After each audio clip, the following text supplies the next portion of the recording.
Bonsoir à tous et bienvenue sous cette coupole de l'Institut de France qui accueille les séances solennelles de ce lieu qui rassemble, comme vous le savez, les 5 académies. Ces séances sont par exemple des séances d'installation d'académiciens. Vous l'avez connue, Madame Sylviane Agazinski, votre installation il y a quelques mois. Et puis la semaine dernière, nous avons eu la cérémonie, par exemple, des Grands Prix. Donc c'est pour vous donner une idée du lieu dans lequel nous nous trouvons. Ce soir, vous êtes venus assister à la dernière séance de notre programme pour les étudiants qui s'appelle « Un semestre avec les académiciens », un programme que nous menons avec la région académique d'Île-de-France et nous remercions Madame Isabelle Prat, la rectrice déléguée à l'enseignement supérieur, à la recherche et à l'innovation d'être venue nous montrer son soutien.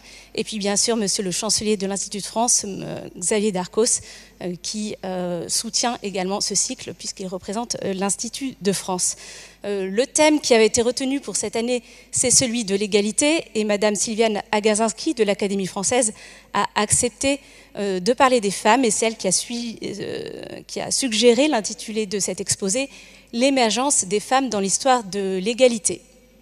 Alors, comme de coutume, nous allons procéder en 3 temps. Pour commencer, une rapide présentation de notre intervenante sous forme de questions-réponses, son exposé, et puis vous aurez un long temps de questions, 30 minutes. Donc, vous aurez bien sûr la parole. Un grand merci d'avoir accepté de prendre ce temps et de préparer une conférence originale pour nos auditeurs ce soir. Vous êtes donc agrégé de philosophie, vous avez enseigné au lycée, en classe préparatoire et surtout après dans le supérieur. Pourquoi avez-vous fait ce choix de la philosophie ? Oui, c'est une très très vaste question. Comme beaucoup, je pense, de personnes qui se passionnent un jour pour la philosophie, on la découvre souvent assez tard, c'est-à-dire en classe de philosophie, et même en classe de première. Moi, c'est les philosophes des Lumières qui étaient enseignés à l'époque en classe de première, notamment d'ailleurs Montesquieu, mais aussi Rousseau, Voltaire, et à l'époque on se battait dans la classe, ou presque, pour savoir si on était plutôt rousseauiste ou voltairien. Enfin, ça déchaînait pas mal de passions, et mon professeur de lettres m'a dit, les professeurs jouent toujours un rôle important, il faut absolument que vous fassiez de la philosophie. Il sentait que, voilà, j'avais j'allais dire le virus, mais non, c'est pas un mot assez joli. Et alors votre sujet, cette question fondamentale qui s'est imposée à vous, c'est l'histoire des femmes, c'est réfléchir au sexe, au genre, aux femmes. Je sais que vous aimez une citation de Flaubert qui dit que on ne choisit pas un sujet, c'est le sujet qui s'impose à vous. Oui, on ne choisit pas son sujet, disait Flaubert à propos des livres. Et c'est vrai que je l'ai ressenti profondément, notamment en écrivant. Et notamment en écrivant sur les femmes, parce que ça n'était pas mon intention. Et c'est vraiment confronté aux auteurs de textes philosophiques, aux grands philosophes, que je me suis sentie interpellée.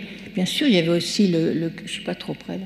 Il y avait aussi le climat des années 60 et 70, qui était un climat fortement féministe. Mais on ne peut pas ne pas être interpellé. On ouvre les cours de Hegel sur l'histoire, ils commencent tous par « messieurs ». Toutes ces époques, c'était seulement évidemment des étudiants. Et je me souviens d'un petit groupe de travail qu'on avait formé à un moment sur les femmes dans la philosophie, au sens dans les textes philosophiques, dans l'enseignement philosophique. Et j'avais commencé par faire une espèce, je ne dirais pas de canular, mais enfin de jeu, en disant très doctement qu'un érudit anglais avait découvert que peut-être Aristote était une femme. Et j'essayais de démontrer si on pouvait savoir ou pas si un auteur philosophique était une femme ou pas. Et il m'apparaissait évidemment très difficile d'imaginer qu'Aristote fût une femme.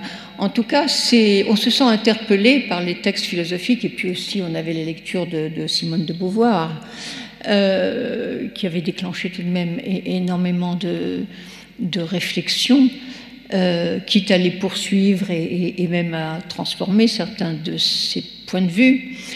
Mais le climat était cela, et en revanche, enfin, on voit très bien, par exemple, dans les années 70, ça se passe en philosophie, mais ça se passe aussi en anthropologie, ça se passe aussi en psychologie, en sociologie, en histoire. Michel Perrault, Mona Ozouf, etc. Des très très grands historiens, et notamment historiennes, s'emparent de l'histoire des femmes, qui est nouvelle parce que, comme toujours, on dit l'histoire est toujours contemporaine, et donc on pose au passé les questions qui sont celles de notre temps. À ce sujet, d'ailleurs, je me replongeais récemment dans le livre dirigé par Duby et Michel Perrault, justement, sur l'histoire des femmes, et puis Decaux, l'histoire des Françaises, etc. Ce sont des livres extrêmement riches et passionnants, dans lesquels on a fort intérêt à se replonger aujourd'hui. Quelques mots sur l'Académie française. À présent, vous y avez été élu en 2023. Le grand travail de l'Académie française, c'est celui du dictionnaire. Mais pouvez-vous nous dire un mot d'une réalité de cette académie qui est sans doute moins connue, qui est l'esprit de compagnie? Qu'est-ce que cela signifie? Ça signifiait beaucoup, en tout cas pour moi en arrivant. C'est en grande partie vérifié. C'est un esprit de courtoisie, en principe d'amitié, de respect, toujours. On fait un travail effectivement collectif, on échange beaucoup, on apprend beaucoup des autres. Et ce que j'aime par-dessus tout, c'est que c'est une compagnie unique, non seulement par son histoire, bien entendu, mais aussi parce qu'elle regroupe exclusivement des singularités absolues. On ne peut pas dire qu'il y a des chapelles, on ne peut pas dire qu'il y a de courants, on ne peut pas dire... Non, c'est vraiment chacun est une personnalité unique, absolue, en apportant sa richesse, ses connaissances, son talent. Moi, j'ai découvert des romans que j'ignorais complètement, qui sont absolument magnifiques, de mes confrères. Et en tout cas, pour moi, c'est un bonheur. C'est un bonheur. Et il est de tradition d'attribuer à chaque nouvel académicien ou académicienne un mot du dictionnaire. Quel est le vôtre? Oui, alors là, j'ai eu une grosse surprise ce jour-là, parce qu'on était dans la lettre A, donc j'espérais, je présumais que j'aurais quand même un mot philosophique du genre abstrait, absurde, quelque chose d'absolu, etc. Et je regarde le papier, je vois absinthe. Alors je ne sais pas si certains me soupçonnaient d'être une adepte de la fée verte, mais enfin j'avais quand même quelques souvenirs de cette liqueur mortifère. Donc je m'en suis sortie peut-être honorablement, mais c'était une grosse surprise. Mais ça n'est pas une épreuve de concours d'entrée, donc ça va. Eh bien, un grand merci. Peut-être quelques questions à notre public, rapidement à main levée. Qui, parmi vous, a déjà participé à une conférence du cycle « Un semestre avec les académiciens » ? Quelques-uns. Et qui a assisté à la visite tout à l'heure du palais de l'Institut ? Très bien. Eh bien, vous avez la parole. Alors, monsieur le chancelier, monsieur le secrétaire perpétuel, madame la rectrice, chers amis, chers étudiants, chers amis, le sujet, donc, je devais me plier à une feuille de route qui était le thème général choisi par l'Institut pour la série de conférences et parler des hommes et des femmes. Et finalement, j'ai choisi de replonger un petit peu dans cette histoire de l'égalité, qui n'est évidemment pas une histoire qui concerne beaucoup les femmes pendant très très longtemps. C'est ce qui m'a donné l'idée de cette émergence des femmes dans une longue histoire qui ne les concernait absolument pas. Dans l'Esprit des lois, Montesquieu écrit, vous voyez, je reviens à Montesquieu, « L'amour de la démocratie est celui de l'égalité. » Un siècle plus tard, à propos de la démocratie américaine, Alexis de Tocqueville parle d'une dynamique égalitaire qu'il conçoit comme un fait générateur inexorable qui commande le sens de l'histoire. Pourtant, nous le vérifierons tout à l'heure, ce grand penseur de la démocratie écarte très explicitement les femmes de cette dynamique égalitaire, c'est-à-dire de la démocratie. De fait, à considérer le passé, les femmes n'ont pas été, je dirais, concernées par l'égalité des droits civiques et des droits civils avant le XXe siècle.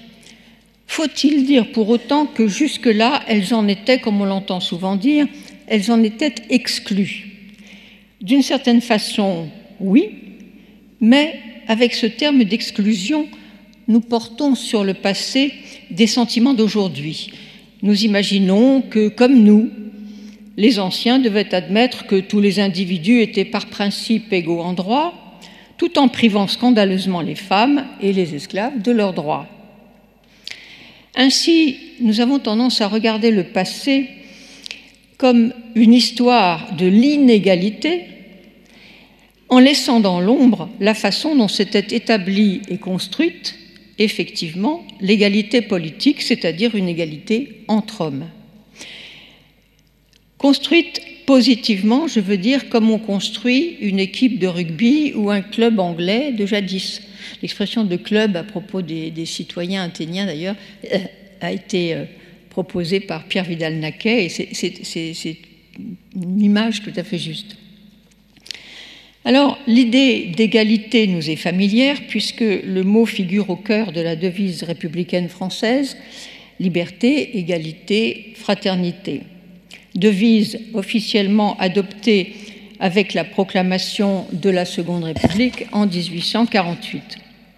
Cette égalité avait été érigée comme principe politique et juridique en France par la Déclaration des droits de l'homme et du citoyen du 29 août 1789 à l'article 1er.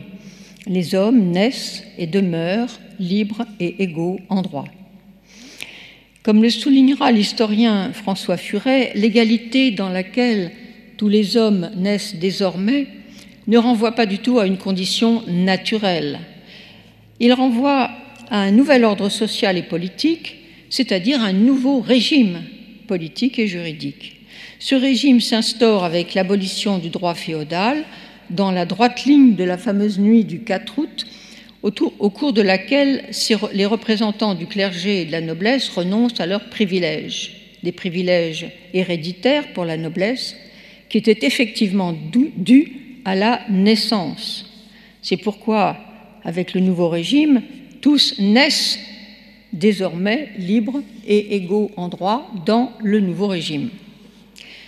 Pourtant, si la loi doit être, je cite, la même pour tous, l'article 6 de la Déclaration, tous ne sont pas des citoyens actifs. Et la loi du 22 décembre 1789 fixe justement les conditions pour être électeur dans les assemblées primaires, avant les élections l'étage au-dessus.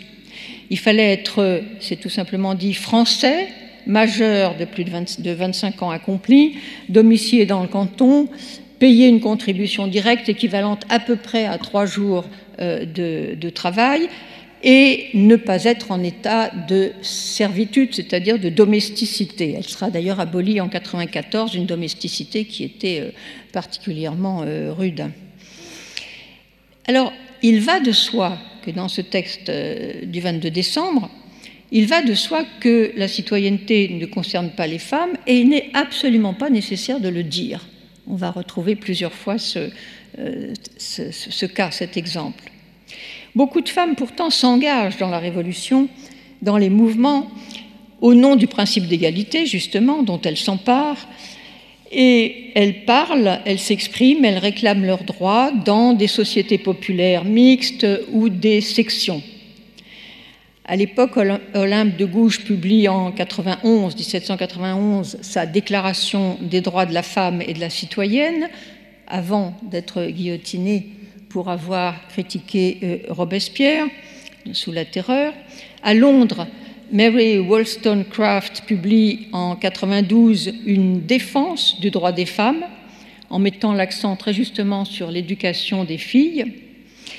Et à l'exception remarquable de Condorcet, très peu de philosophes s'insurgent alors contre le fait que la moitié du genre humain, comme disait Condorcet, soit exclue du droit de cité et soit exclue par la Révolution elle-même, qui d'ailleurs supprime certains droits d'élire, notamment les femmes qui héritaient de fiefs et qui étaient célibataires pouvaient voter avant la Révolution dans certaines circonstances, y compris d'ailleurs aux États généraux. Eh bien, la Révolution supprime ce droit. Je dirais que les révolutionnaires s'inscrivent dans la continuité d'une philosophie politique qui, depuis l'Antiquité grecque jusqu'au siècle des Lumières inclus, ne conçoit la politique qu'entre hommes. Et la citoyenneté des femmes est moins exclue à proprement parler qu'elle n'est hors de question dès le départ, c'est-à-dire dès l'invention de l'égalité démocratique dans la Grèce antique entre le 5e siècle et 4e siècle avant Jésus-Christ. Alors un mot sur cette première démocratie. À cette époque, évidemment, il y a beaucoup de variétés, il y a des changements dans la démocratie grecque, et donc souvent on décrit les choses de manière un peu générale, alors qu'il y a des nuances, il y a des choses qui s'ajoutent, qui se retranchent, etc. Donc ça donne un portrait un peu général. Mais la cité au sens large, comme Athènes par exemple, désigne d'un côté au sens large l'ensemble des habitants, disons, de la ville, et elle n'est pas du tout conçue comme une communauté d'individus, mais comme une communauté de familles. Et ça, c'est une manière de penser totalement différente de la nôtre et de plus en plus. Quant à la cité au sens politique et démocratique du terme, elle s'est construite entre les citoyens comme une communauté des égaux, en rupture avec les régimes politiques traditionnels, aristocratiques et monarchiques. Cela signifie, selon Jean-Pierre Vernant, qu'à ce moment-là, les citoyens partagent entre eux le pouvoir de commandement, l'arché. Chacun, s'il est désigné par une élection ou un tirage au sort, exerce à son tour telle ou telle magistrature, militaire, judiciaire, sacerdotale, etc. Donc ce sont des systèmes quand même très très loin de nos démocraties actuelles. Puisqu'il s'agit de commander, les archontes ont le pouvoir de commander, puisqu'il s'agit de commander dans sa politique, la Politeia, le traité d'Aristote sur les constitutions, donc au IVe siècle avant notre ère, Aristote distingue dès le livre 1 ceux qui ont la capacité naturelle de commander, comme les Grecs, et ceux qui ne l'ont pas, comme les barbares, les non-grecs, les métèques, les étrangers qui restent étrangers et les esclaves. Qu'en est-il des femmes à ce moment-là? Il ne le dit pas. Aristote soutient par ailleurs que les femmes sont libres, puisqu'elles ne sont pas esclaves, mais elles sont dépourvues de la capacité de commander, ce qui semble une évidence pour notre philosophe. Elles sont par conséquent soumises constitutionnellement à l'autorité de leur mari ou à défaut de leur tuteur. Elles doivent avoir l'un ou l'autre, ou mari ou tuteur. Je souligne le mot constitutionnellement parce qu'il est très important. Il montre, j'y reviendrai, la dimension, au fond, je crois, déjà politique de la petite communauté familiale. Et alors, lorsqu'Aristote fait la liste de ceux qui sont explicitement exclus de la citoyenneté, il mentionne notamment les enfants, les vieillards, les étrangers, les exilés et ceux qui sont frappés d'infamie. Mais il ne songe pas à citer les femmes, parce qu'il sait que les citoyens sont tous des chefs de famille, indépendants, libres, et ils sont libres et indépendants parce que chacun gouverne son domaine, sa maisonnée, l'oikeia, le cercle domestique, qui inclut tout le monde, la famille au sens large, les serviteurs, les esclaves, quelques amis, etc. Et c'est donc entre eux, entre ces pères de famille, que se construit cette communauté des égaux. Alors sans doute, Aristote y insiste, l'épouse n'obéit pas à l'autorité maritale comme l'esclave à l'autorité du maître, le despotès. Le mari n'est pas un despote, mais la dépendance de la femme fait qu'elle reste à l'écart de ce club politique mâle et égalitaire. Et pour ma part, j'avais longtemps pensé que la communauté familiale était simplement sous-jacente à la communauté politique, mais il m'a semblé finalement qu'elle s'apparente plutôt à une petite structure, au fond déjà politique, de type évidemment aristocratique, fondée sur la supériorité masculine, d'autant plus que l'autorité maritale a très souvent été décrite par analogie avec l'autorité politique monarchique, par exemple, ou seigneuriale. En sautant énormément de siècles, je lis le livre de Georges Duby, justement, le livre que l'historien a consacré aux dames du XIIe siècle. Et alors, Duby comparait justement les relations entre mari et femme à celles qui lient un seigneur à son vassal. Il est, dit-il, son maître et seigneur. Et, preuve à l'appui, le jour de son mariage, l'épouse prête serment. En quels termes prête-t-elle serment? C'est très remarquable. Désormais, je lui serai sujette, obéissance, en service. Duby s'interroge à ce moment-là en disant « Est-ce que je ne devrais pas traduire par servitude ?» Je n'ai pas vérifié quel était le mot, mais donc il traduit par « en service ». Bon. Donc je lui serai sujette, obéissante en service, en amour et en crainte, comme, selon le droit, l'épouse doit être sujette au mari. Alors, bon, ça confirme tout à fait le schéma n'a pratiquement pas changé, enfin les termes changent, etc. Et le mot sujette, évidemment, est très frappant, parce que c'est celui que l'un des philosophes très passionné par la question des femmes et de leur égalité, John Stuart Mill, publiera, puisque là je saute les siècles, publiera en 1869 son fameux livre sur The Subjection of Women, qu'on a traduit par l'asservissement des femmes ou la sujétion, c'est-à-dire des femmes, avec cette même idée de service. Cette sujétion variera finalement peu au cours des siècles, quels que soient les régimes politiques, y compris, bien sûr, au temps des démocraties et des républiques modernes.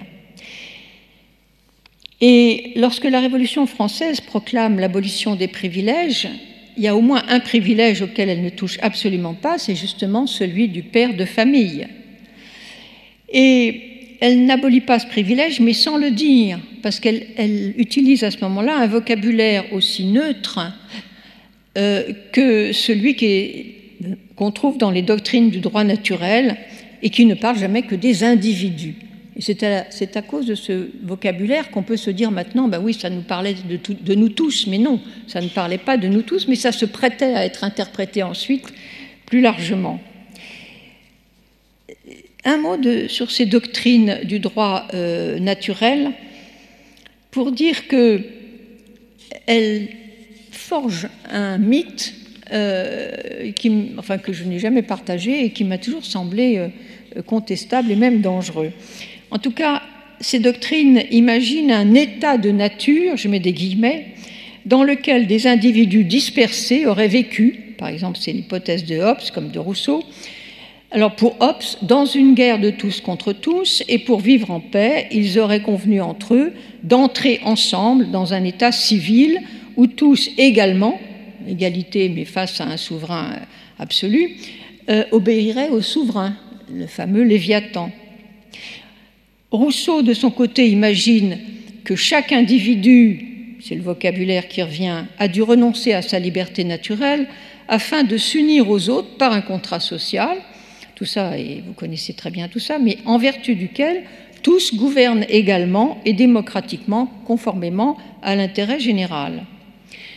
Alors, certes, le contrat social est une fiction théorique, on le sait bien, c'est une fiction destinée à expliquer d'une certaine manière l'intérêt de l'État social, de l'État civil en quelque sorte, et la nature contractuelle de cette société. Seulement, par son individualisme abstrait, je dirais par son vocabulaire neutre, cette fiction installe, à mon sens, le mythe trompeur d'un citoyen indéterminé comme l'individu lui-même. Il n'est jamais précisé que cet individu est nécessairement, c'est entre les lignes, un homme. Et alors, outre que ce mythe est invraisemblable, parce qu'aucune humanité, enfin c'est un mythe, il faut l'accepter, mais aucun groupe humain au monde, jamais, pas même les australopithèques sans doute avant nous, aucun individu humain n'a vécu isolé des autres. Comment l'aurait-il pu? De qui serait-il né, etc. Donc, effectivement, c'est une hypothèse absurde, mais enfin, on est obligé de l'accepter. Mais en tout cas, avec son vocabulaire, ce mythe masque, au fond, la genèse historique réelle de la citoyenneté, et il a pour effet d'occulter le caractère mâle des citoyens réels, caractère qui restera toujours sous-entendu dans les théories comme dans les textes constitutionnels. En revanche, je reviens à ce cher Alexis de Tocqueville, le caractère mâle du citoyen est pleinement assumé par l'auteur de La démocratie en Amérique, que j'évoquais tout à l'heure. Alors, lisant ce livre, il y a déjà bien longtemps, je tombe sur ce passage. Aux États-Unis, excepté les esclaves, les domestiques et les indigents nourris par les communes, il n'est personne qui ne soit électeur et qui, à ce titre, ne concourt directement à la loi. Alors, je me souviens avoir relu le passage en pensant que l'auteur allait préciser quelque part que les femmes, elles aussi, étaient exceptées du droit de suffrage, mais non, il n'en dit pas un mot. Et là encore, il ne s'agit évidemment pas ni d'un oubli, ni d'un aveuglement, mais il s'agit plutôt, comme le montrent les pages consacrées aux femmes dans la troisième partie de l'ouvrage, d'une certaine évidence, de quelque chose qui va de soi, puisqu'on apprend au chapitre 10 que, je cite, « l'indépendance de la femme dont il a dit grand bien au début en montrant dans ce monde protestant combien les filles étaient libres, combien elles s'instruisaient, etc. et que les filles étaient spécialement indépendantes aux États-Unis.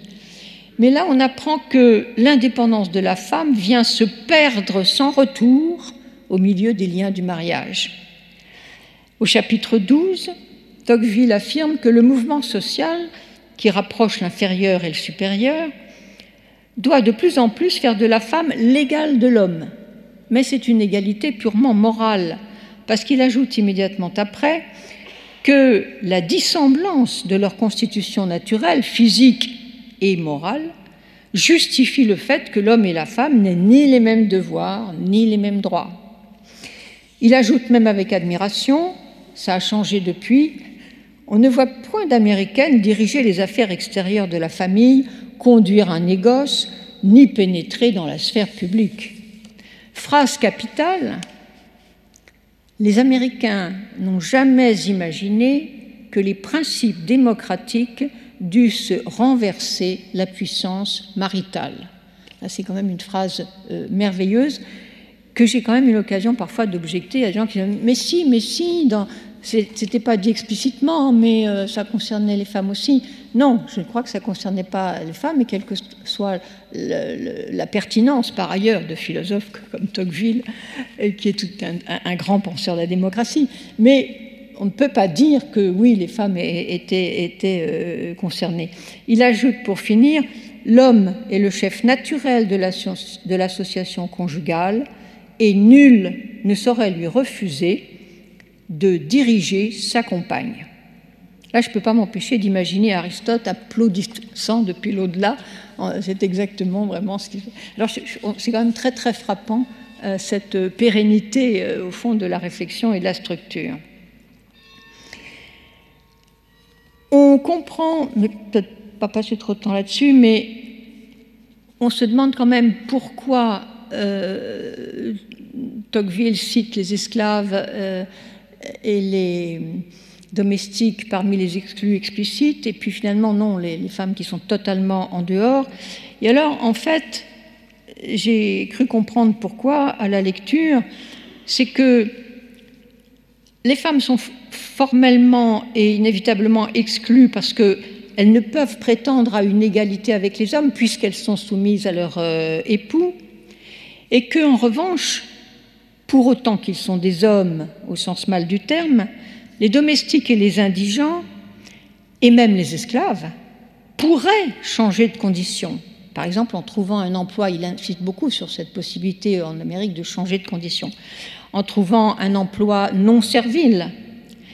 Et s'ils changeaient de condition, ils pourraient prétendre à la citoyenneté. D'ailleurs, à l'époque, en Pennsylvanie, par exemple, les esclaves, beaucoup d'esclaves avaient été affranchis et avaient obtenu le droit de vote. Certains disaient qu'ils n'osaient pas aller voter, mais enfin, c'est une autre question. En tout cas, il était envisageable pour tous ces gens, pauvres, serviteurs, etc., de prétendre à la citoyenneté, et c'est inenvisageable pour les femmes.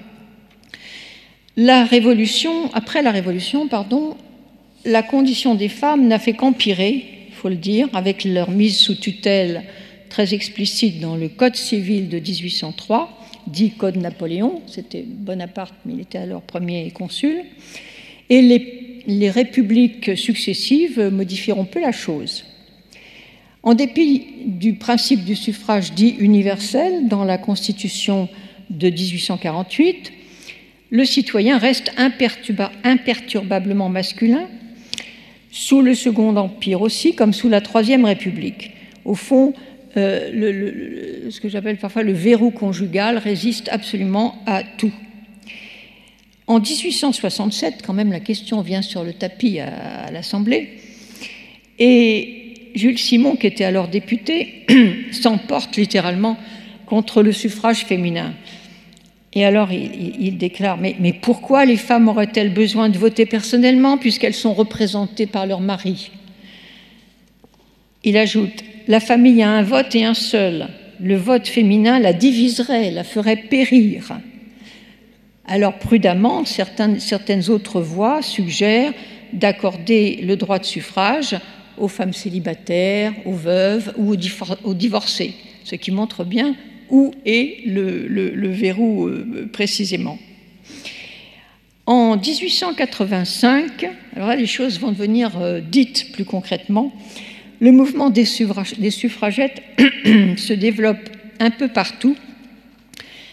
Or, en France, face à des revendications pour le suffrage des femmes, la Cour de cassation répond avec une grande franchise parce qu'elle porte plainte pour ne pas avoir pu être ni éligible ni électrice.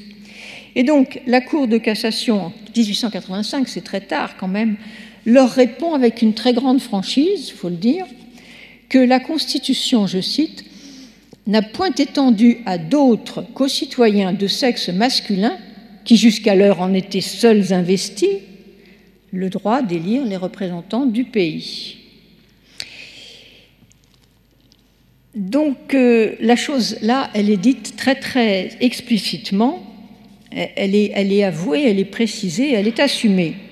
Mais en un sens, il faut croire qu'on a voulu oublier ce texte, que tout le monde approuvait évidemment à l'époque, parce qu'en 1982, là je saute un peu les années, en 1982, une loi avait été votée en faveur d'un quota de femmes sur les listes électorales aux élections municipales.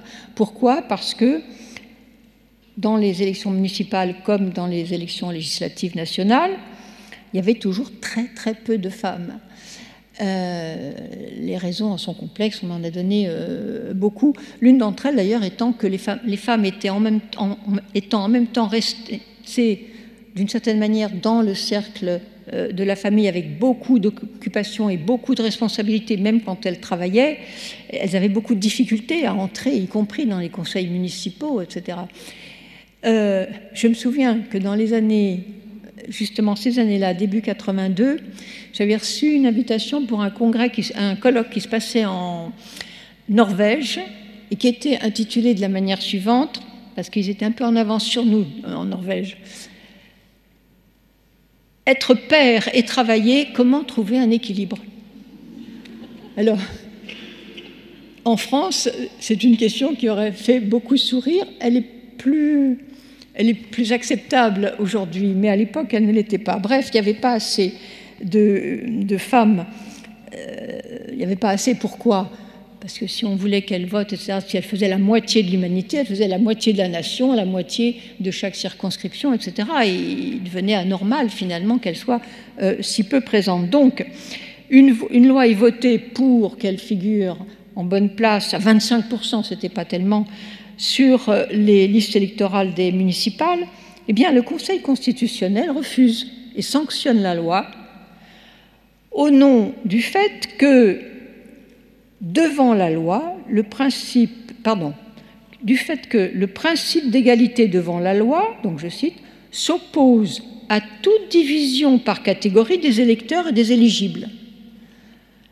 Alors à une époque où les femmes étaient devenues citoyennes, cet argument permettait de censurer cette loi, argument tout de même un petit peu étrange compte tenu de la tradition. J'allais dire rebelote. Ensuite, en 1996, alors que les hommes représentaient encore à l'Assemblée et au Sénat 95% des élus, c'était tout de même énorme, le sujet revient sur le tapis. On se demande comment corriger en quelque sorte ce que moi j'appelais un monopole masculin du pouvoir, monopole de fait, pas monopole de droit bien entendu, mais tout de même monopole de fait qui se reconduisait. Pourquoi ? Parce que les partis politiques, c'est eux qui étaient en cause en fait, les électeurs étaient tout à fait prêts à voter pour des femmes, ils l'ont prouvé par la suite, mais les partis politiques restaient dans leurs habitudes, et puis aussi il fallait au fond que certains renoncent aussi à leurs responsabilités pour que des sièges se libèrent. Donc arrive en quelque sorte une idée nouvelle pour corriger ce monopole, qui était l'idée de parité de candidature, notamment aux élections qui comprenaient des scrutins de liste. Et donc l'idée fait son chemin, elle arrive dans le débat public, tout le monde en parle, et là on voit se lever des boucliers, enfin on voit une levée de boucliers, je dirais, qui parle au nom de la République universaliste, etc. Il n'est pas question de distinguer les hommes des femmes, et on répète qu'il est interdit de distinguer les citoyens en fonction de leur sexe. Autrement dit, jusque-là, le citoyen n'avait qu'un sexe, et maintenant il fallait qu'il n'en ait plus du tout. Il devenait neutre, universel, individu, etc. Non, le citoyen n'a pas de sexe. L'américaine John Scott, qui s'intéressait plus d'ailleurs au genre qu'au sexe, mais l'américaine John Scott soutenait par exemple, contre le principe de la parité, qu'il fallait simplement faire entrer les femmes dans la catégorie de l'individu abstraite. Voilà ce qu'il fallait faire. D'autres accusèrent les femmes de communautarisme, de particularisme, en comparant leurs revendications, je n'invente rien, à celles de communautés régionales ou autres comme les Corses ou les Bretons. Je veux dire que c'est ça qui m'a donné un coup de sang pour intervenir à ce moment-là dans le débat et écrire sur ce sujet.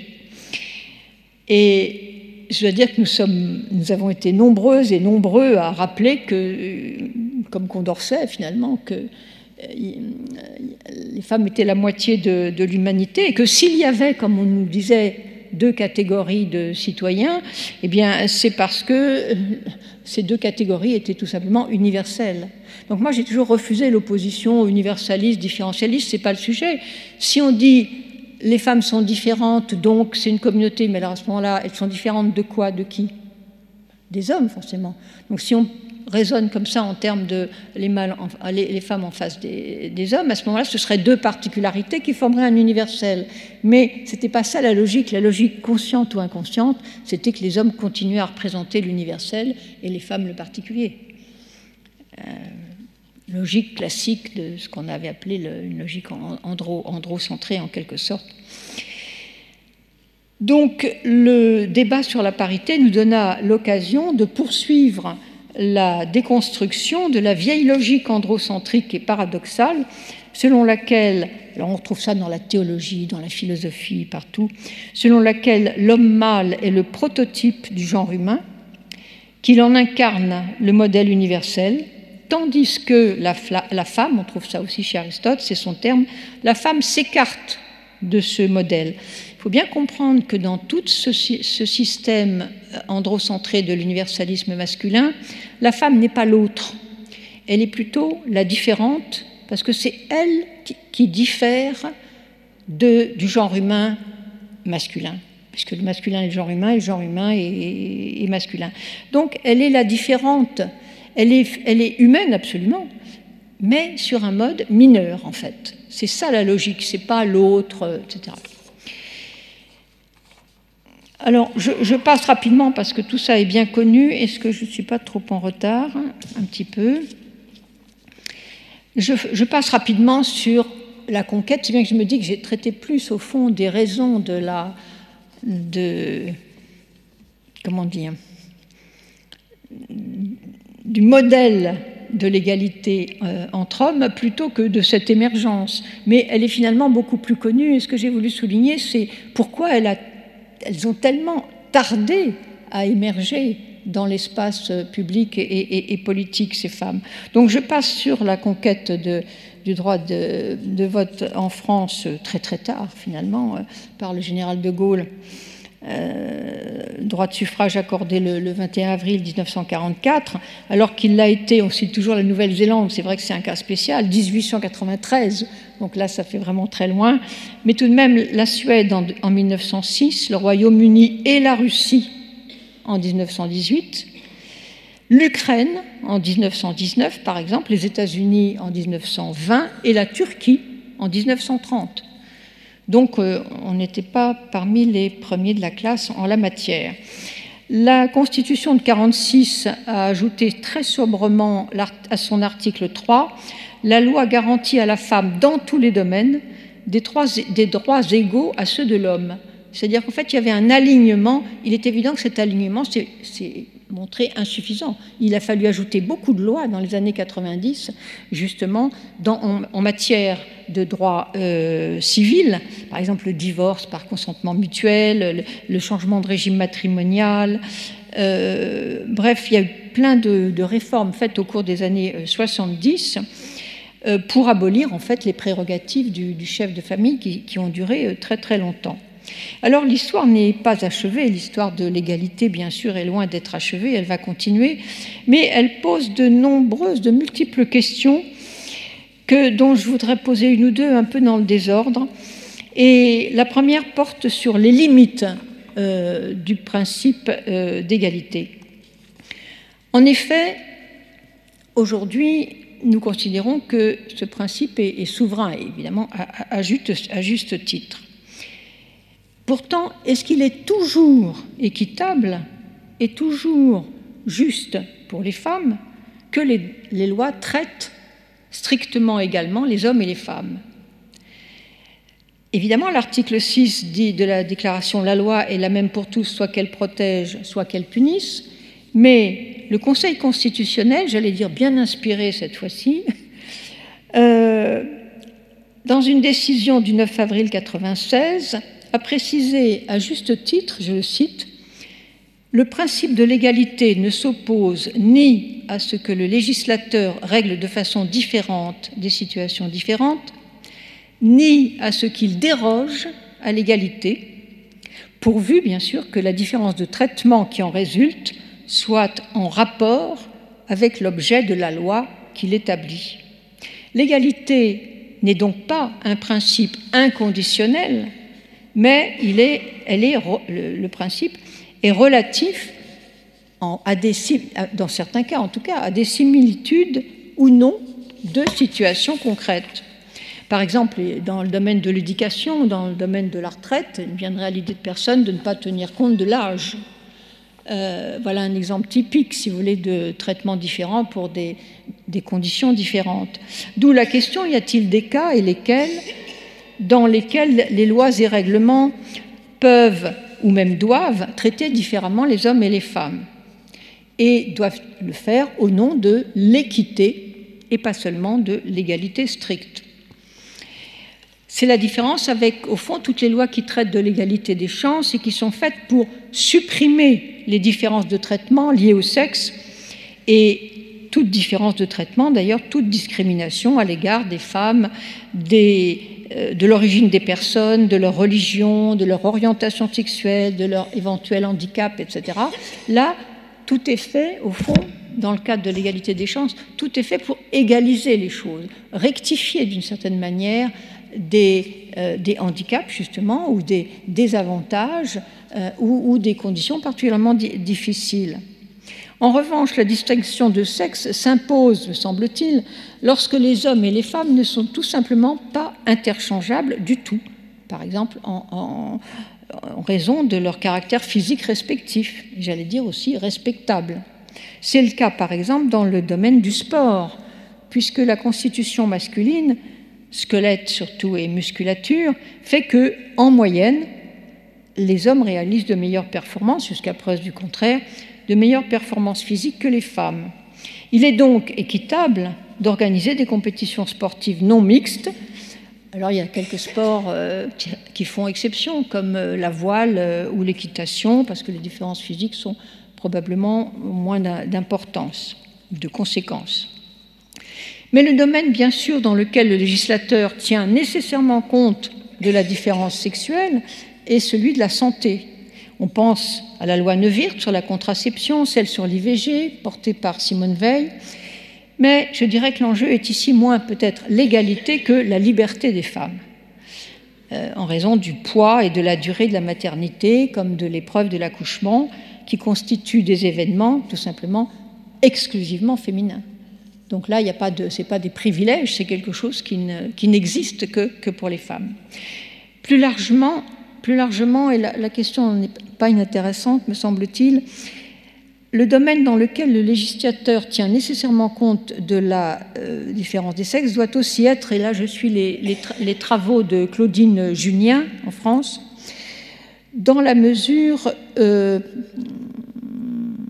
j'ai perdu ma phrase, nécessairement dans la mesure où elle a montré, à travers ses travaux, que la recherche biologique et médicale restait encore très souvent inspirée par une vision unisexe de la santé. En résumé, on faisait comme si le modèle biologique de l'individu masculin était valable de façon générale, autrement dit pour les femmes également. En 2014, par exemple, aux États-Unis, cas étudié par Claudine Junien, la plupart des études cliniques étaient faites sur des hommes pour environ 70%, et 80% des recherches effectuées sur l'animal ne portaient que sur des individus mâles. C'est plus commode pour toutes sortes de raisons. On s'est aperçu malheureusement trop tard que certains traitements médicamenteux provoquaient chez les femmes des effets secondaires indésirables, assez graves parfois. Autrement dit, cette vision unisexe, dite aussi le biais mâle, occultait les différences biologiques présentes plutôt dans nos 60 000 milliards de cellules dès la conception. Et plus de 30% de nos gènes en moyenne s'expriment différemment selon le sexe. C'est considérable. Et dans tous les tissus, autrement dit, aussi dans toutes les cellules. Il était donc désormais indispensable, et ces choses ont d'ailleurs été prises en compte, notamment en France, il était donc indispensable d'inclure cette différence sexuelle, et pour les humains et pour les animaux dans la recherche, cette différence, de l'inclure, d'en tenir compte dans la recherche médicale et pharmaceutique. Par ailleurs, c'est un sujet qui m'avait frappé également, le progrès des biotechnologies dans le domaine de la procréation assistée soulève quelques problèmes éthiques inédits liés à l'externalisation des processus biologiques. La fécondation in vitro, le transfert d'embryons, voire l'utilisation, puisqu'on peut externaliser tout ça, de femmes comme des mères de substitution, les surrogate mothers, comme disent les Américains, pour pallier la stérilité d'un couple. Dans la pratique, dans la théorie, ça ressemble à un progrès, mais dans la pratique, ces possibilités, dans les pays dont la loi autorise les choses, dans la pratique, ces possibilités ont conduit à l'ouverture de fait d'un marché mondial des gamètes spermatozoïdes mais ça, c'est pas douloureux à prélever. Les ovocytes, c'est grave pour les femmes, ce prélèvement. Et bien sûr, les mères de substitution, marché finalement dont les femmes les plus modestes dans le monde entier, parce que tout circule maintenant, les embryons circulent en avion, enfin, c'est un trafic mondial presque inimaginable. Mais ce sont les femmes les plus modestes qui, bien entendu, sont les principales victimes. Alors je terminerai seulement par deux questions pour finir, et qui n'ont pas de rapport direct à ce que je viens de dire avant, mais qui sont, la première est moins d'ordre historique que d'ordre préhistorique, puisqu'elle était déjà posée d'ailleurs par Simone de Beauvoir. Mais je ne peux peut-être pas commencer par ça. Non, la première, elle est un peu, comment dire, c'est un peu une spéculation, une hypothèse. La question, c'est pourquoi les femmes ont-elles consenti à leur appropriation? J'ai lu pas mal de textes sur cette question. Il y a Stuart Mill, justement, mais Stuart Mill explique plus pourquoi les hommes voulaient absolument s'approprier des femmes. Alors, on a beaucoup invoqué leur moindre force physique, mais il faut ajouter, il me semble, des facteurs dont on ne parle pas, alors qu'on en parle beaucoup par ailleurs. C'est-à-dire que à toute époque, et y compris à l'aube de l'humanité, pour les femmes, ce qui existait, c'était le risque permanent du viol, et notamment du viol collectif. Ce risque pouvait leur faire préférer une alliance, au fond, avec un seul homme, en principe protecteur, plutôt que de s'exposer à la violence de tous. Alors c'est une hypothèse évidemment un peu cynique, parce qu'il y a d'autres raisons pour qu'il y ait un attachement entre un homme et une femme, mais la vieille idée de protection n'est pas du tout absurde dans le monde tel qu'on le connaît, et les différences, y compris pulsionnelles, sexuelles, entre hommes et femmes. Mais j'ajouterais une autre raison, c'est que, bien connue aussi, c'est que les femmes ne formaient entre elles, pendant très très longtemps, aucune classe. D'ailleurs, elles ne forment toujours pas une classe. On parle d'intersectionnalité, à juste titre d'ailleurs. Ces femmes ne formaient entre elles aucune classe qui eût conscience d'elles-mêmes et de ses éventuels intérêts communs. Au contraire, d'ailleurs, elles n'en avaient pas. Elles étaient divisées toujours par leur appartenance à des classes sociales différentes économiquement, inégales, voire rivales ou opposées. Quelle solidarité imaginer entre des femmes modestes, par exemple, au XIXe, du monde rural, celle du monde ouvrier, celle des classes bourgeoises ou de l'aristocratie.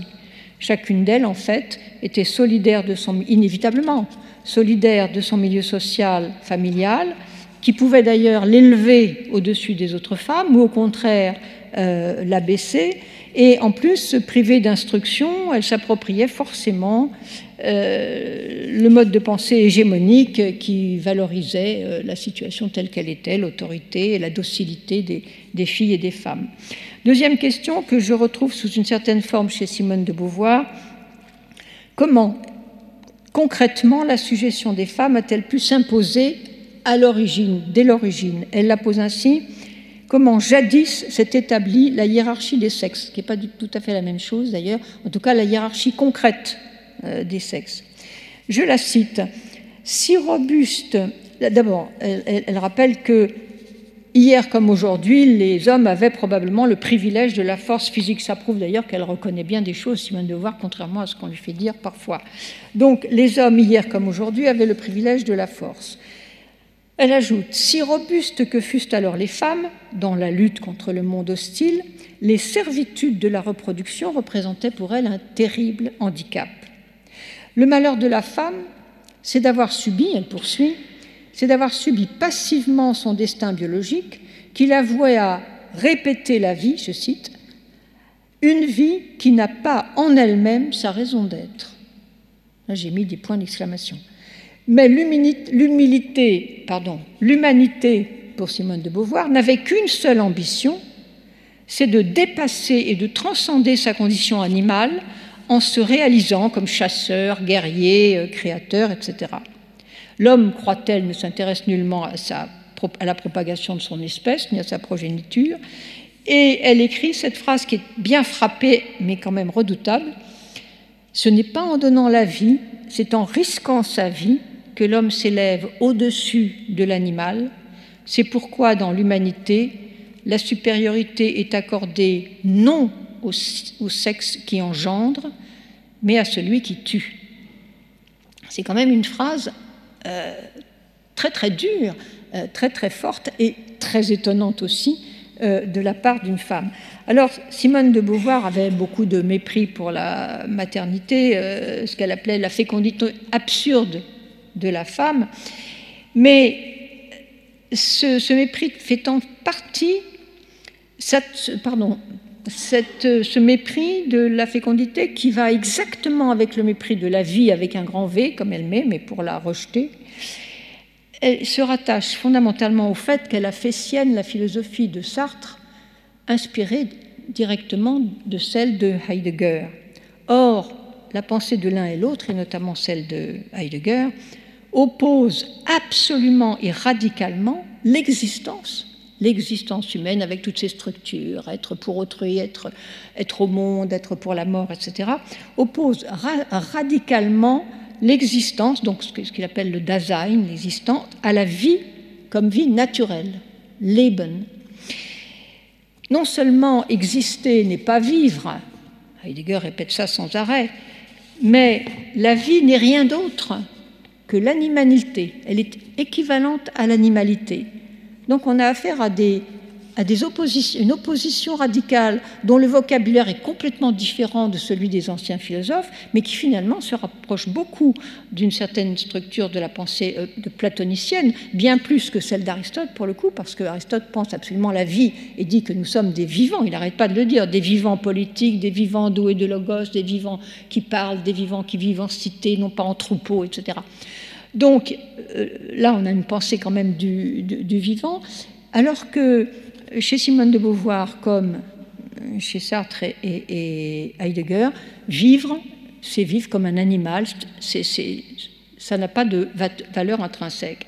J'ajouterais qu'au-delà de l'existentialisme, aujourd'hui encore, ou aujourd'hui surtout, il existe une surestimation de la dimension socio-culturelle de l'existence humaine qui s'accompagne d'une sorte de déni du fait que les humains sont d'abord des êtres vivants, comme le rappelait, quant à lui, Claude Lévi-Strauss. N'oublions pas que nous sommes avant tout des êtres vivants. Pour certains courants de pensée, comme la queer théorie issue des écrits de Judith Butler, pour ne pas la citer, depuis son livre Gender Trouble, eh bien, ces courants de pensée vont jusqu'à mettre en doute très sérieusement l'existence de la différence sexuelle et prétendent, je cite, la déconstruire, véritable mot magique, comme vous savez, issu lui-même de Heidegger d'un côté, la destruction comme déconstruction, et de Derrida. Alors, pour moi, il me semble qu'on pourrait utiliser ce mot dans son sens grammatical, parce qu'il n'est pas inintéressant, bien entendu, ce mot. Ce sens grammatical qui est celui-ci. Déconstruire un texte écrit en vers, c'est le décomposer en abandonnant la métrique, la mesure, pour en réécrire une version en prose. Cette déconstruction n'est donc pas une dissolution, ça c'est mon commentaire, mais une transcription et une transformation. Et en ce sens, le mot déconstruction est tout à fait utile. Cependant, on peut décomposer et recomposer beaucoup de choses. Des discours, qui sont des œuvres humaines, on peut défaire et refaire des institutions, défaire et refaire autrement des hiérarchies. Pourquoi ? Parce qu'elles sont conventionnelles. Mais la différence sexuelle résiste à toutes ces déconstructions pour la simple raison que les humains ne l'ont pas eux-mêmes inventée ni construite. Elle appartient, je le rappelais, au registre des mortels et des vivants, et par là même, elle ne se prête pas à une déconstruction, si ce n'est une déconstruction technologique, biotechnologique, avec un certain nombre d'effets tout à fait redoutables. Et cette différence sexuelle, il est d'ailleurs frappant de voir que Platon mais aussi Aristote, hein, la définissait exactement comme François Jacob, plus près de nous dans la logique du vivant.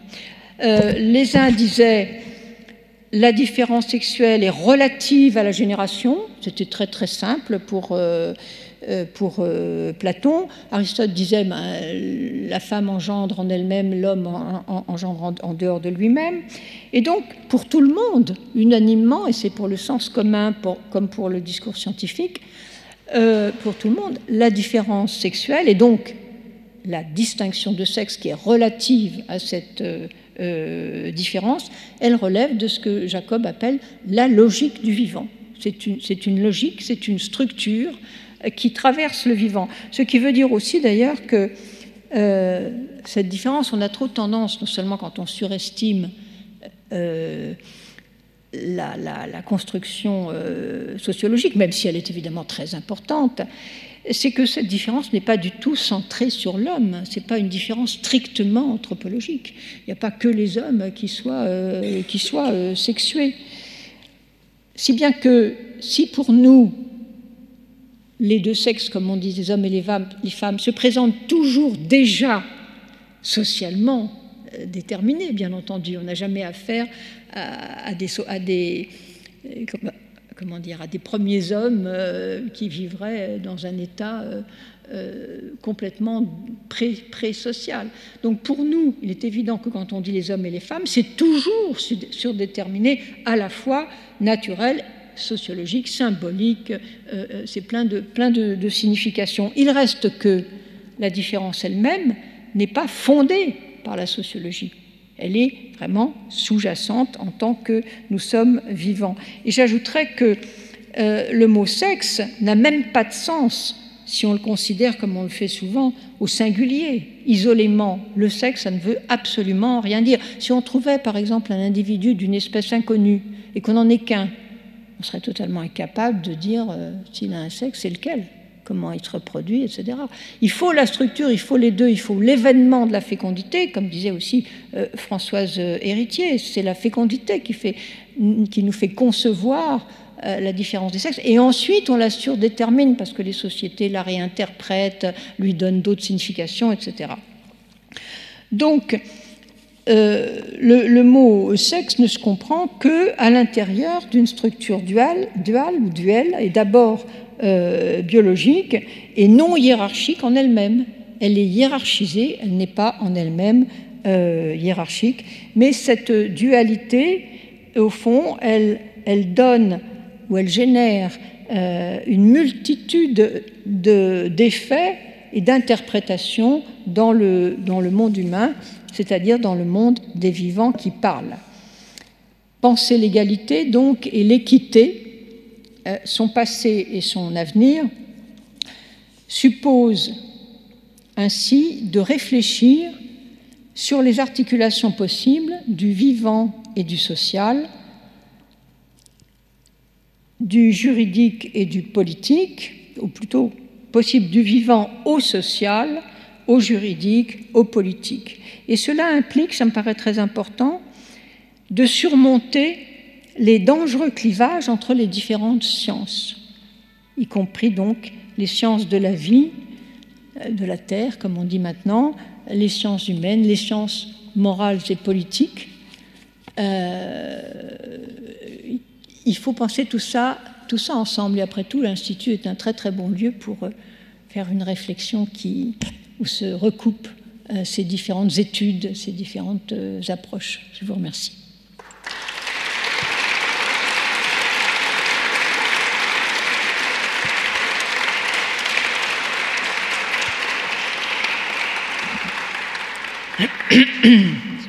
Un grand merci Sylviane Agacinski pour ce grand panorama qui nous a emmenés d'Aristote à Simone de Beauvoir, en passant par Tocqueville, avec beaucoup de références, mais aussi des réflexions, on le sent, et des questions très personnelles.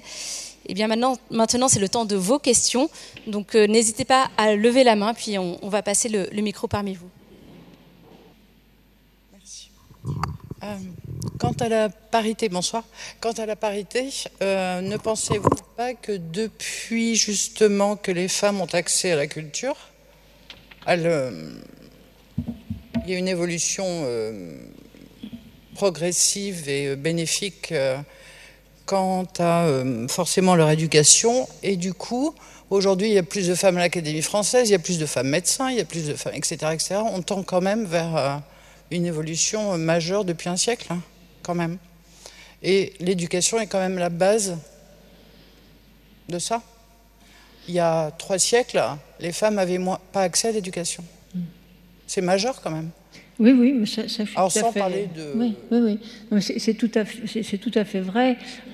On a des fois fait un faux procès, par exemple, à Jules Ferry, celui qui a créé finalement l'école gratuite et obligatoire pour les garçons comme pour les filles. Et on lui a fait faux procès, comme l'a très bien montré Mona Ozouf dans son petit livre que je vous recommande sur Jules Ferry, qui remet un peu, j'allais dire, les pendules à l'heure. Parce qu'en fait, c'était nouveau. Vous vous rendez compte, Jules Ferry, c'est vraiment très, très récent. Et on lui a fait le reproche. Ensuite, il y a eu en même temps, d'ailleurs, la possibilité pour les filles d'entrer dans des collèges et dans des lycées. Il n'y en avait pas beaucoup. Et alors, évidemment, il y avait quelques limites, parce que dans les lycées, c'est d'ailleurs très significatif, les programmes pour les garçons et filles étaient les mêmes, sauf que dans les lycées de filles, il n'y avait pas encore le grec, le latin et la philosophie. Et je pense d'ailleurs que pour les femmes, l'attraction de la philosophie comme science virile, si j'ose dire, n'était pas nulle non plus. C'est-à-dire de ne pas laisser des pans entiers de cette culture aux hommes. Et on a reproché à Ferry d'avoir laissé à l'école et encore au lycée les cours de couture. Mais c'était rien par rapport au fait de faire rentrer les filles à l'école. C'était vraiment, c'était pas trop grave. On l'a vraiment cherché. Là, c'est toujours le regard après coup, hein, où on ne voit pas ce qui innove, ce qui progresse, et on voit ce qui plus tard va manquer. Mais pour la parité, là, j'ai insisté sur... Après, l'idée de parité s'est imposée un peu partout. On a même parlé, c'est un petit peu ridicule à mon sens, mais enfin, de parité dans les travaux ménagers, etc. Je ne sais pas si je ne devrais pas dire que c'est ridicule, mais comment dire, ça allait peut-être trop loin dans la vie privée, je dirais peut-être, cette distribution. Mais bon, là, je suis peut-être dépassée par les événements.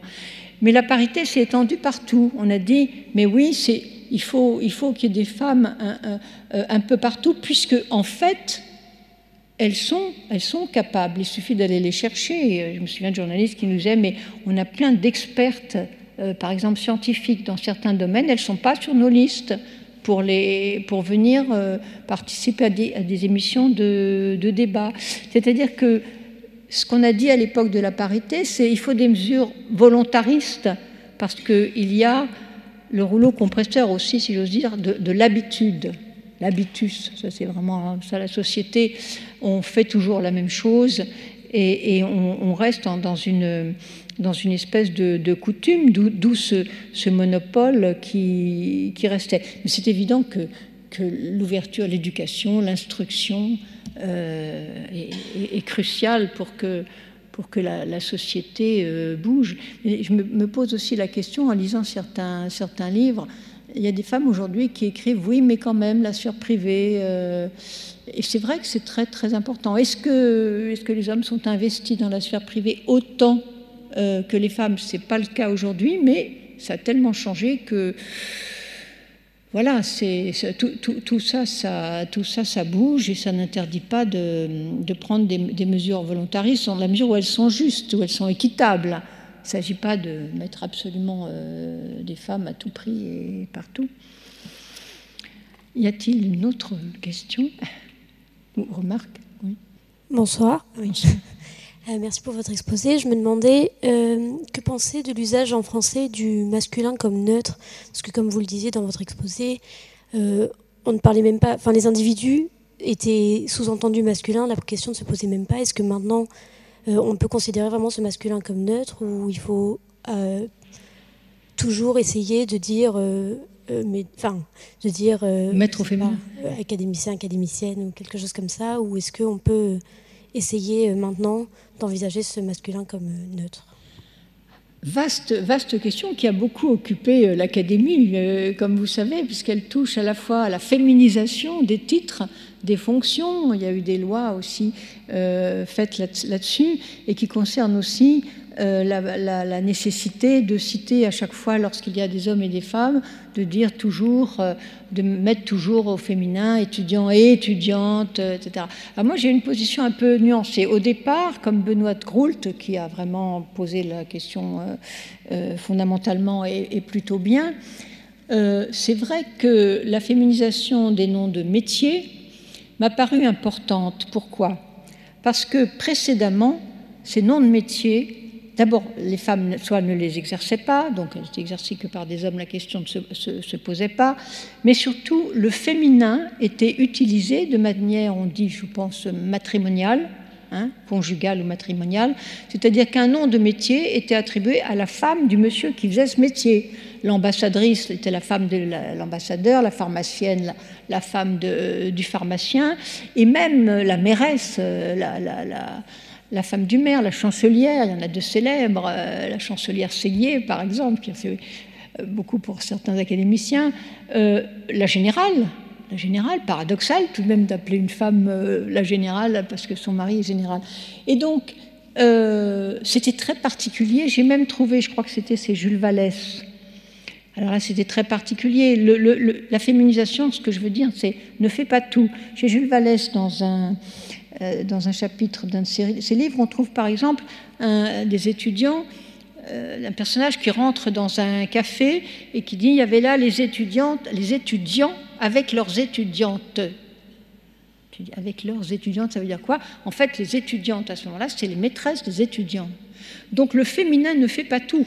Vous voyez là, cette signification est quand même assez frappante. Donc il fallait tout de même sortir de la féminisation. Dans un premier temps, par exemple, les femmes qui avaient leur diplôme de pharmacien tenaient beaucoup au début à ce qu'on les appelle pharmaciens.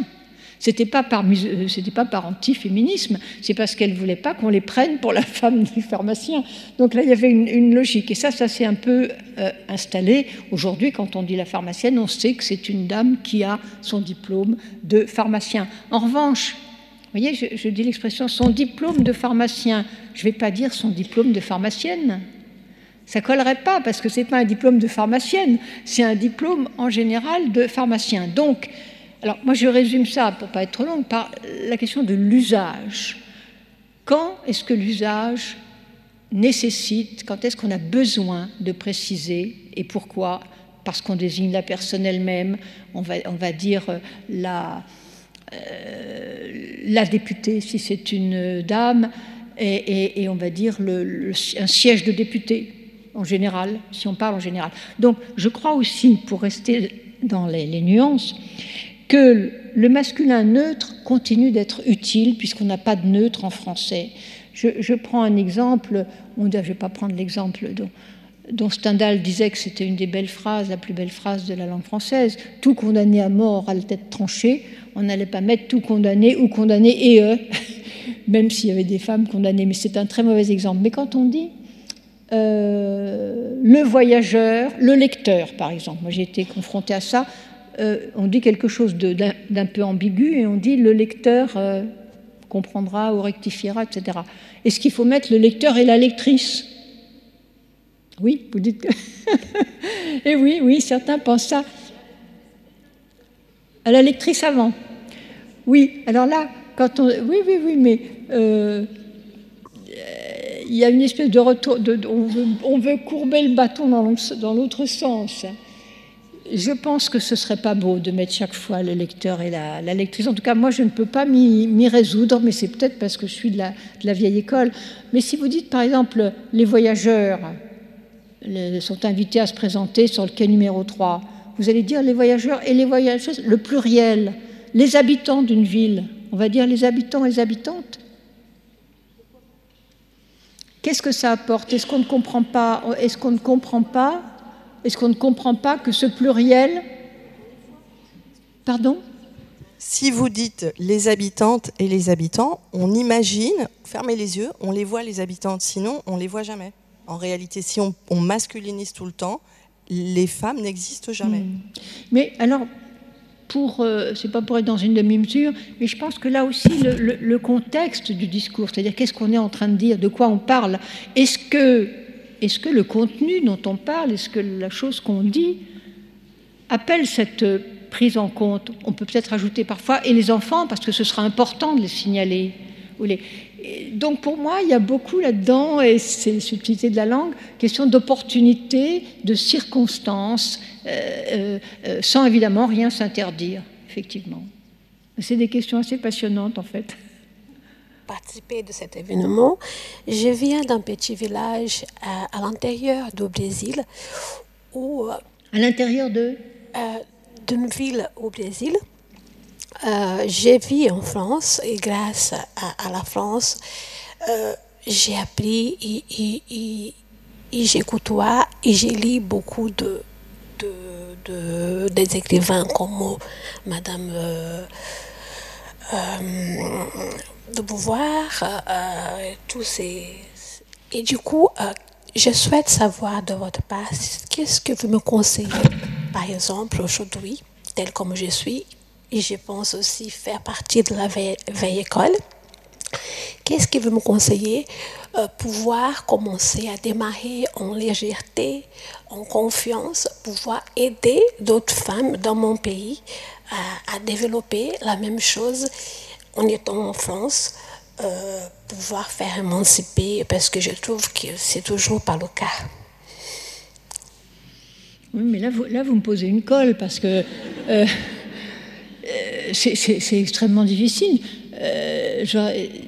Ce à quoi on pense tout de suite, comme ça a été dit tout à l'heure, c'est à l'éducation, c'est-à-dire au travail en matière d'éducation. Tout dépend des problèmes qui se rencontrent dans ce village. Quels sont les problèmes principaux que vous, qui avez voyagé, qui connaissez le monde, que vous pouvez connaître en vous disant mais oui, mais c'est de ça qui manque. Maintenant, comment faire?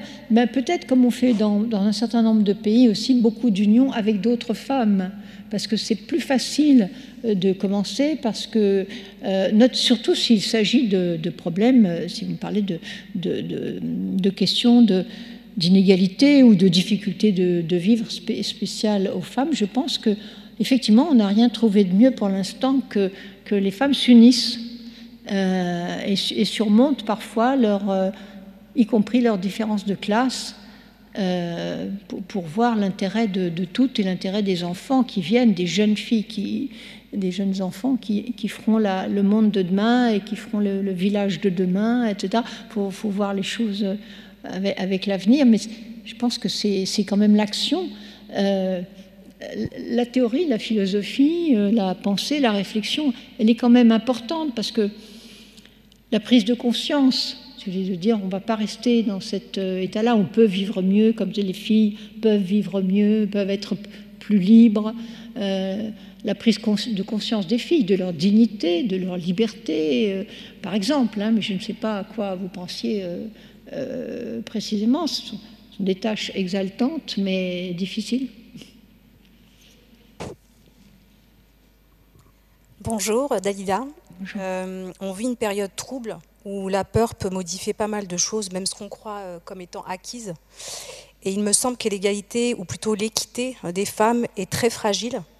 Ne pensez-vous pas qu'une situation de guerre, de crise, peut mettre à mal ces années de combat ? Oui, c'est une... Comment dire ? C'est une chose bien connue que les femmes et les enfants, au-delà des combattants qui meurent au combat, souffrent énormément des situations de guerre, de vivre pendant des guerres. Et j'évoquais tout à l'heure les viols collectifs, mais ça, c'est une très vieille histoire qui a toujours existé à des degrés différents. On l'a vu dans l'ex-Yougoslavie, les viols systématiques. On l'a vu... c'est pour ça d'ailleurs que je parlais tout à l'heure de la sécurité que pouvait représenter pour une femme un homme qui la protège. Si on admet, ce qu'on a tendance quand même à admettre, qu'en moyenne, les femmes sont tout de même physiquement moins fortes que les hommes. D'ailleurs, si ce n'était pas le cas, pourquoi y aurait-il tant de femmes battues et violées? Pourquoi? Il faut bien qu'il y ait une inégalité ici qui joue.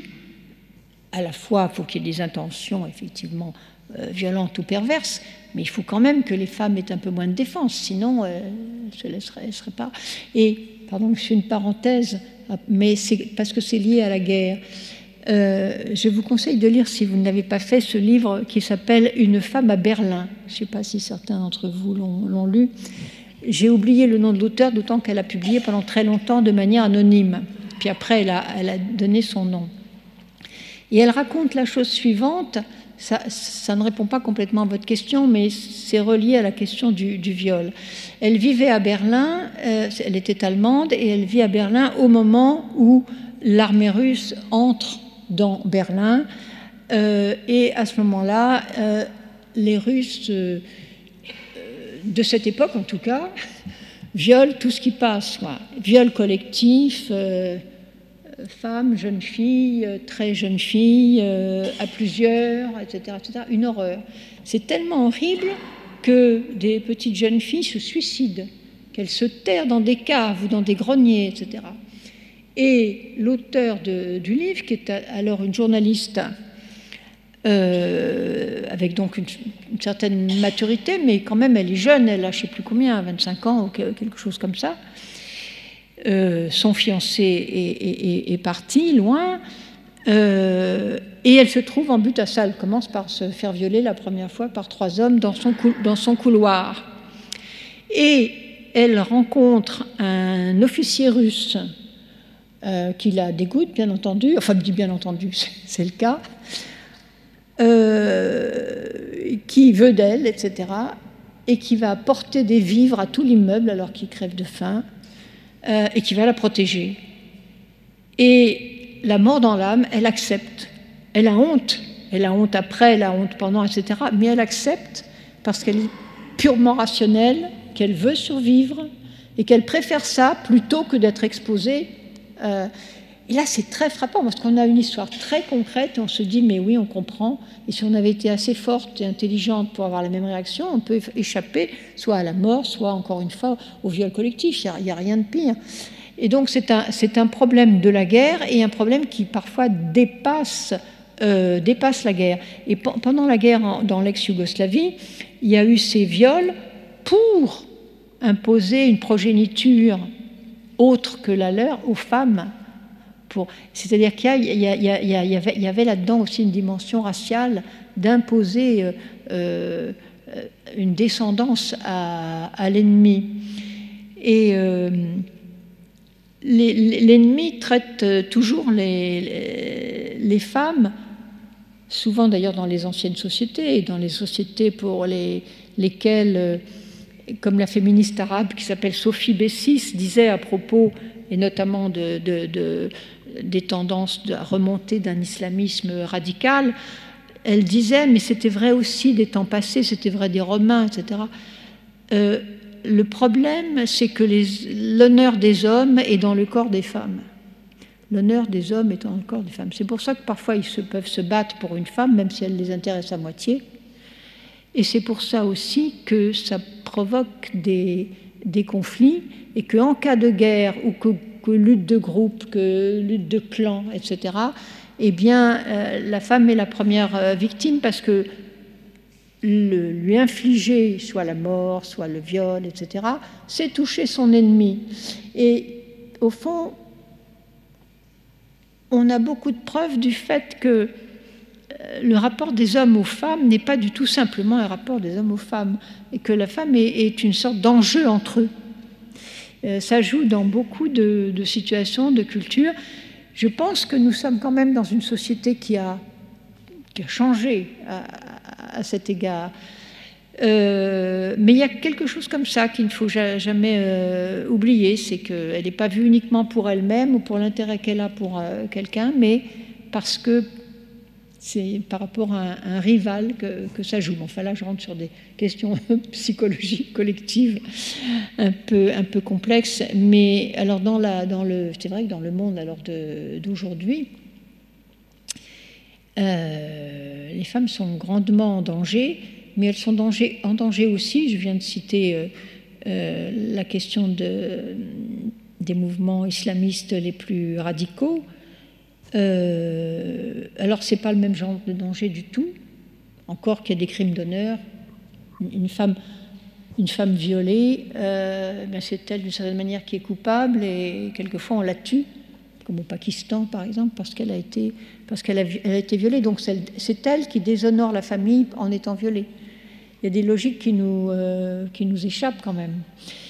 Et dans l'islamisme, on a rencontré ici aussi dans notre pays la question du voile qui nous est tombée dessus de manière très très inattendue, qui est la question religieuse. C'est pas la guerre, la question religieuse, et qui a sidéré pas mal d'entre nous, parce qu'au-delà de la liberté, du sentiment religieux, de la pratique religieuse, de la foi, de la croyance, etc., cette question du voile, elle était totalement liée à quelque chose. Il suffisait de lire les textes, les mouvements, etc. Elle est très liée au statut personnel, comme on dit, au statut personnel de la femme dans certaines sociétés. Et ce statut personnel implique une mise sous tutelle, alors pas toujours autant qu'en Afghanistan, mais il y a tous les degrés, mais une mise sous tutelle absolue. Ça va avec la loi, ça va avec toute l'inégalité de la loi dans le couple, etc. Donc ce voile n'est pas du tout un bout de chiffon, comme on a dit par ailleurs, mais c'est un drapeau politique et un drapeau, sexiste. En tout cas, c'est très très lié à des formes de pensée qu'on a connues il y a très longtemps dans les espaces occidentaux. Moi, j'avais lu à une époque, j'ai beaucoup travaillé sur la théologie du 1er au 4e siècle entre saint Paul et saint Augustin. Vous avez une tonne de livres sur le voile, et vous avez un Tertullien qui donne aux petites chrétiennes, il leur demande de se voiler comme les matrones se voilaient. Il y avait le voile des matrones romaines. Et Tertullien, lui, il est au 2e siècle après Jésus-Christ, et il n'est pas loin de l'Arabie. Et il apprend, il a vu, etc., qu'en Arabie, au 2e siècle, on est bien avant l'islam, en Arabie, il y a des femmes qui ne laissent voir qu'un œil. Elles sont couvertes de haut en bas, ne laissent voir qu'un œil. Et Tertullien les donne en modèle aux chrétiennes en disant « vous devriez bien faire pareil ». Elles préfèrent se priver de la moitié de la lumière que d'être une cause de chute pour les hommes. Donc c'est très vieux, toutes ces histoires, c'est très très vieux. Et donc on peut difficilement quand même accepter que ça revienne comme ça. Eh bien, l'heure a sonné, donc je pense que si vous avez des questions, vous pouvez encore éventuellement vous approcher à la fin de Sylviane Agacinski, mais un grand merci de votre disponibilité. Merci. Merci. Et puis, vous pouvez retrouver sur la chaîne YouTube de l'Institut de France les autres conférences sur le thème de l'égalité, notamment une conférence d'Hugo Duménil-Copin de l'Académie des sciences, médaille Fields, sur les mathématiques comme l'art de l'égalité, et une autre d'Olivier Grenouillot sur l'abolition de l'esclavage. Et puis, nous vous donnons rendez-vous l'année prochaine pour un nouveau cycle autour de la fraternité. Cette fois, ce sera à partir de février 2026. Donc, vous pouvez nous suivre notamment sur les réseaux sociaux, Instagram, pour avoir les infos. Merci beaucoup.